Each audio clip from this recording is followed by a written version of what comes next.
Crown Prince of Dubai Sheikh Hamdan bin Mohammed bin Rashid Al Maktoum is winning the internet for his act of kindness.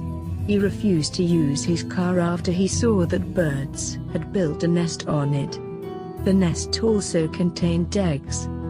To ensure that the birds and the eggs were not disturbed, the prince stopped using his car.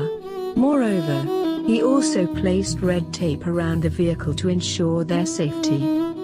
On Wednesday, he took to Instagram to share a time-lapse video in which one can see the newborn chicks being fed by their mum. "Sometimes the little things in life are more than enough, sick," he wrote in the caption as he shared the clip.